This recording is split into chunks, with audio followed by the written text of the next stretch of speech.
So we'll be doing calculations on how to construct the periodic diagram. But then before that, we have to understand some basic concepts in order to make our work easier, right? So this is an example of a periodic diagram which we know determines the stability regions of the species of the particular element I'm talking about. And here, the element of interest is iron, right? The element of interest is iron. And then the species involved, we can see them as this, right? And then you can see some lines too as well. You see some vertical, some horizontal, and some diagonal, right? We're going to look at that and then a few things, and then in the next discussion, talk about how to construct it and how to get some of these lines, right? So some of the things are that whenever we have a, what do you call it, horizontal line of this sort, so a horizontal line like this, you see that it is independent of pH, right? And what that means is that when you compare, when let's say from here to here, right? So let's say this is A, this is B. So looking at B for instance, right? If I check with until where B ends, if I trace the pH, the value for pH all to that side. So let's see, let's use the values already there. pH at 0, the line is still at the same place. pH at 2, the line is still at the same place. pH at 4, the line is still at the same place. Right?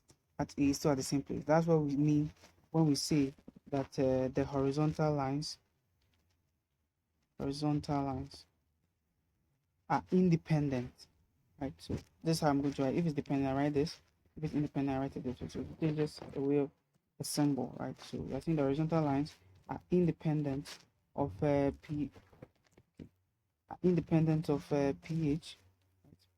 but they're actually dependent on what's the name, on H, right?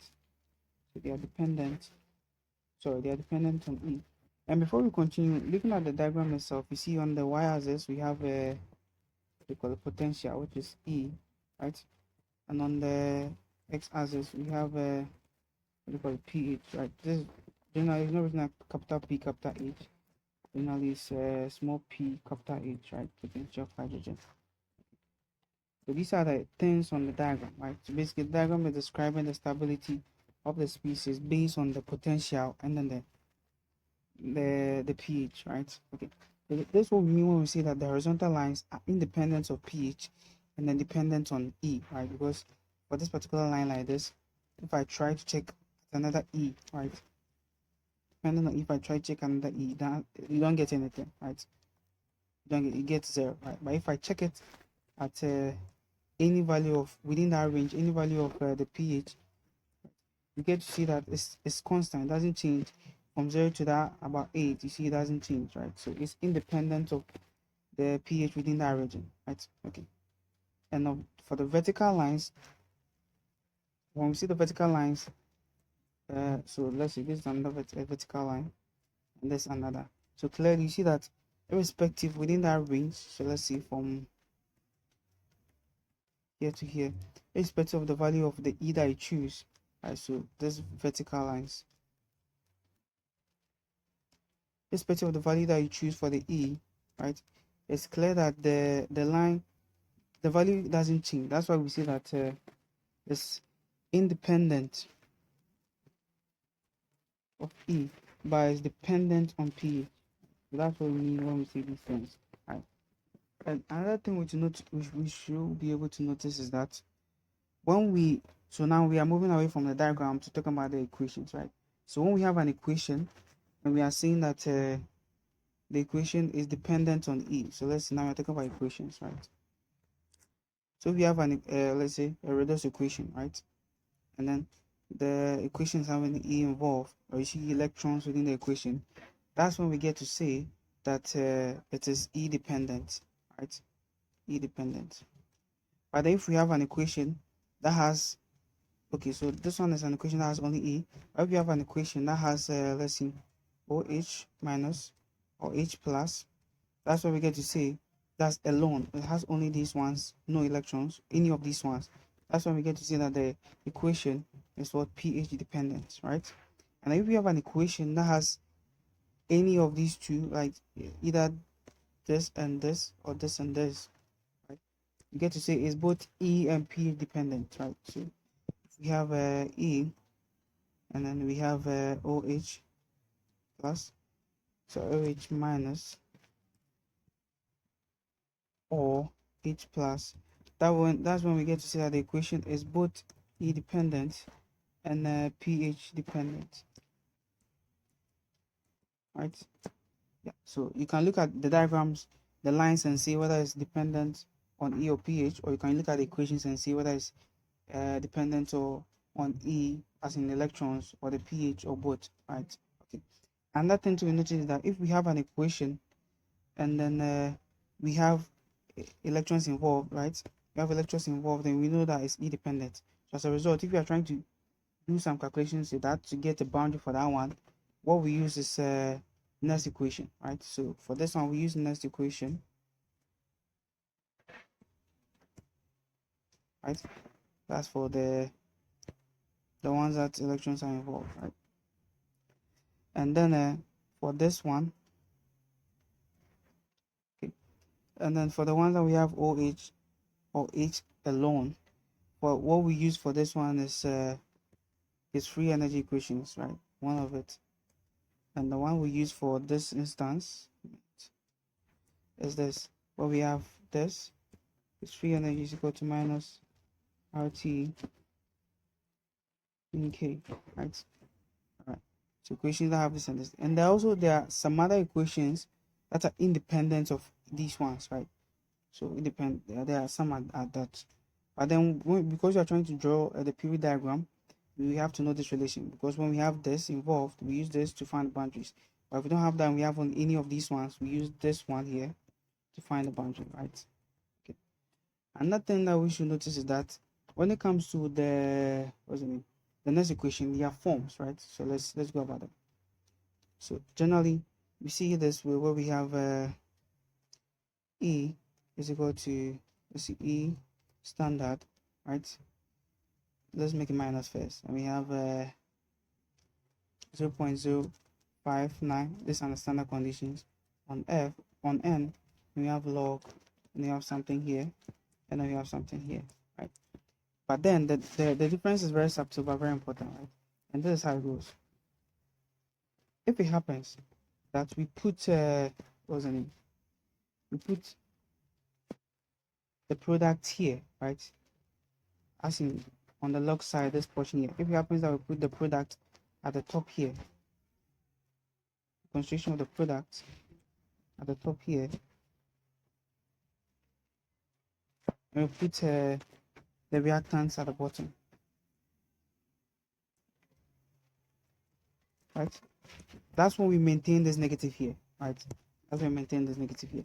But if we for the same equation, we make it this way, standard, right? 0. Let's forget the sign here. Let's forget it for now. 0.059 on N log. But then if we happen to bring the reactant here, right, and we bring the product here down at the denominator, that's when we make here positive, right? It's a subtle difference, but very important, right? So the same thing applies. So generally, because we do the redox reaction, write them in this form, right? Where we have let's say N plus Ne minus is equal to M, right? That's basically the reduction equation for a metal involved, right? Because you write it in this way, right? Generally, the one that we use is this, right? Because we write them in this way. But then now we know the difference, that we make it positive here because reactant at the top, product at the bottom, but negative here when product at top, reactant at bottom, right? Another thing too is that see at times you do ox-red, right? So if we do the ox-red, because we have the reaction in this way, you see that the oxidized form is this, right? So basically this is a reactant, right? So if we do the ox-red, right? So we do ox-red. Oh, let's bring it down. So this is similar to when we do the reactants of a product. So when we do the ox red, right? We're basically saying that because we represent our equation in this way, and then we have the oxidized form here, this is the reactant. So the reactant ox, concentration of ox, and the product concentration of reduced red, right? So basically this is the same thing, right? That's why when we use this formula, use this format, we basically use this form and bring a plus here, right? That's one thing. Another thing we must notice is that when we are doing the calculations in order to get a PV diagram, the concentration of solid, right, or the activity of solid, right, and the activity or concentration of pure liquid, for example water, right, is assumed to be 1, right, which is most of the times 1 mole, yeah, 1 mole, or yeah, 1 mole, yes, usually assume it to be 1 mole. That's for pure. And these solids can be just the metal itself, can be metal or can be oxide. So let's say something like NiO, it's an oxide, it's a solid, right? But we can have something like, let's say Fe2O3, which is a solid.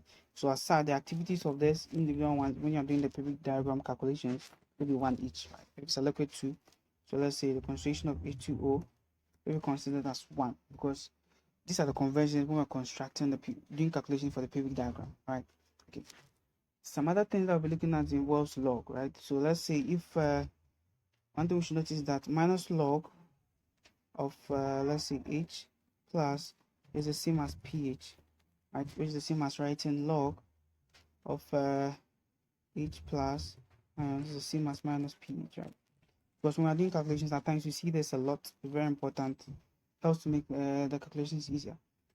Another thing too is that if we have, let's say, a log, let's say a concentration, so we've seen this already, where we, let's say A plus B is equal to CD plus D, reactant product, and let's say we have some values attached here, right? So to this, that's when, if we are finding the concentration of them, right, we bring some. So let's see, if we are doing log of let's see, it's a concentration of A. Because of this 2 here, bring a 2 here, right? But then because of log, right, the logarithmic rules or laws, this one is the same as this, and right, log, right, of A. These things are basic, but when you understand them, it makes your work easier when you're doing the calculation, right? Another thing we should pay attention to is that if we have ln of K is the same as if we have ln of K is the same as 0.2, right? The same as 2.303 log of that same K, right? And then this could be anything here, even if it's x or anything. So far as you are bringing this factor here, is the same. You end up getting the same value if you punch that, right? We have natural log on a calculator. We have a log on a calculator, and where we learn this ln is natural log base E, right? Yeah, E 2.303, and we know this log here is just basically log base 10. So if you want something to remember, you know that this base 10 is bigger than this, right? So in order for you to get the same values, which one must you be able to raise to a higher power? This one you raise to a lower power, right? And this shows that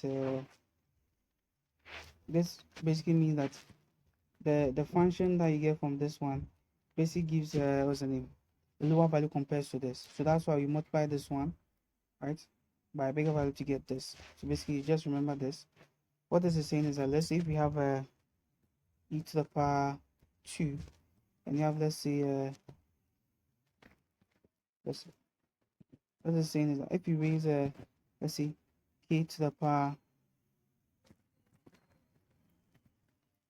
let's say e to the power 2, right, and 10 to the power 2, which one is bigger? We expect 10 to the power 2 to be bigger, right? That's what it says. Yeah, so there's one relation to that we must pay attention to.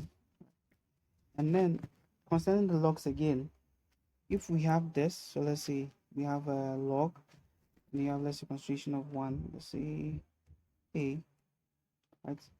Let's say a number, so let's say A. Let's treat that. And we have a concentration of, let's say, about Y, and this is B. It's the same as saying that we have log of concentration of A to the power 2 minus log. So this one, so you can see what's happening. Right. So these are basic things, but when you know them, make sure. Yes, so it's the same as log, and then we have Y to the power B. Oh, here should be A, right? And this could be numbers, and this is the same as saying that we have A times log of concentration of A, right, minus B log of concentration of Y. These two are the same, right? They are the same.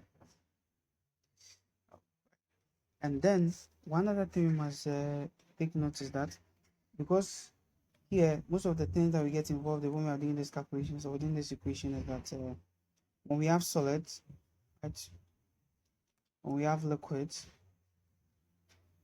we do concentration or we do activity of this. But if we happen to have gases involved, what we do is that we no longer do this concentration activity, but what we do is that we do partial pressure. So let's say we have gases involved, such as, let's say, O2, or we have H2. We no longer do concentration of O2 or concentration of H2. What we do is that we do partial pressure, which is written this way: partial pressure of O2, right? Partial pressure of H2, right? So these are some of the basic things that we should understand.